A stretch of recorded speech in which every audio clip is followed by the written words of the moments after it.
Welcome to Outback Gorehouse. This is our second episode. I'm Cade. I'm Sonia. And today we're going to be doing one of the most fundamental things in special effects, which is making fake blood. Now, when I first started out, I found that most of the recipes were American, which asks for a thing called Karo, which is corn syrup. And we just don't use that in Australia. It's very expensive. So I've spent a few years playing around, working out what we can do. And here's probably the cheapest, easiest and quickest recipe that I know. So what do we need, Sonia? We need some chocolate topping, some golden syrup, some red food colouring. You need some clear hair gel. Just make sure you don't put that in this batch. This is what we're going to use for later because this version is an edible version and you need a shaking container to mix it up with. So what we're going to do, we grab the chocolate syrup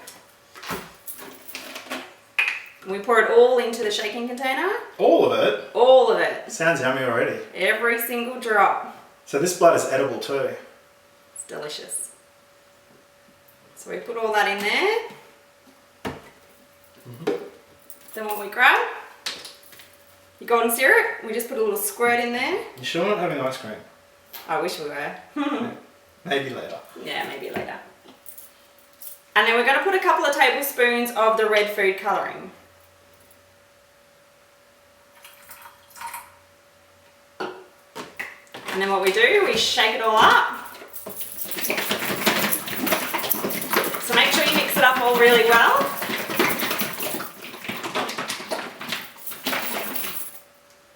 And then what you can do, dip your finger in. You can check out the consistency. Bloody! It's really good. Now, one thing we can do to make sure that it is nice and bloody is just test it. Just give it a bit of a look. So that still probably needs a little bit more red. So what we're going for today, you can always use other different food colourings as well, so you can get black and you can add a little bit of yellow. But what we're doing for the shoot that we're doing next is it's a dead body, so it needs to be a little bit darker. So we still need a little bit more red, and we'll just stick to the chocolate and the red to give the look that we need. We give it another shake up. You can see that's a lot darker now. It's definitely. Pour out, let's have a look.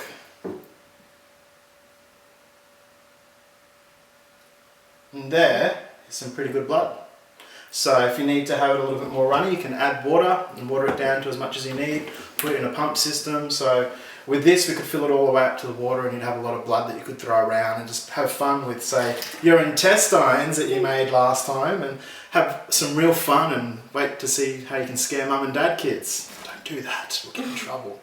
Do it. So that's it. So what we're going to do now is work out how to make blood that's a little bit more pasty for other effects. So we'll jump into that right now. Okay, so now that we've made Sonia's beautiful batch of blood, what we're going to do is sometimes when you have like an open wound, and we'll be doing it in the next episode or episode further down, so when you have cuts and different gashes and different things on the body, you want to have a bit of blood that's going to stay. And also one of the bane of existences for when you're doing this kind of blood and effects is having the bugs come and eat you. So this is a quick recipe that I learnt a while back where you get some hair gel. So nice few dollops in there, and a clear container I always find helps. So we get a little bit of the blood that we just made. So we add that in, not too much. So we just need a little bit of that blood to make it nice and dark. And then we mix it all up. Get it all nice and through. That's when we go back to our red food colouring. So that's just giving it a little bit of a darker, more opaque texture by adding the blood that we've already mixed up. And then we add the red food colouring. Now what that'll do is make a nice kind of red gunky goop or paste. So you can buy this in stores and they charge a fortune for it, or you can make it yourself. So this is nice and easy. We'll add a little bit more hair gel. So what we have now is a nice red paste that we can add on top of scars and cuts and different things that we've already used. So scars. But yeah, different cuts and gashes, and when you do that you'll have a bit of a nice red chunky gunk. Now what we can also do is add a little bit of black food colouring in there that you can buy, and that'll darken it up just a nice little bit for us. So we'll do that quickly and we'll come back.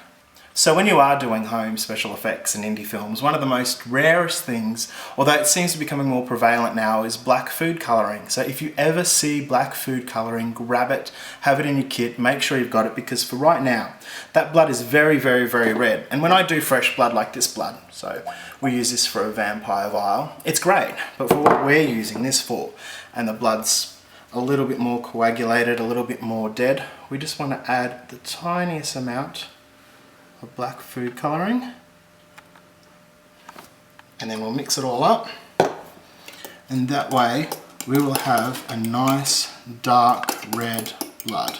Now if need be, you can always add a little bit more chocolate syrup into it to give it just that a little bit more opaque look, but for what I need and what I'm doing, this right here is perfect. It's got a nice look, it's nice and gooey, and it's just got that nice, been sitting for a little bit, starting to coagulate look. So there we go. That's 2 styles of blood that you can make. So don't forget to subscribe, check back. So every Saturday we'll be doing special effects lessons, and every Wednesday we'll be doing reviews. So I'm Cade. I'm Sonia. And we're Outback Gorehouse. Check us out on Facebook, Outback Gorehouse too. Catch you next time. See ya.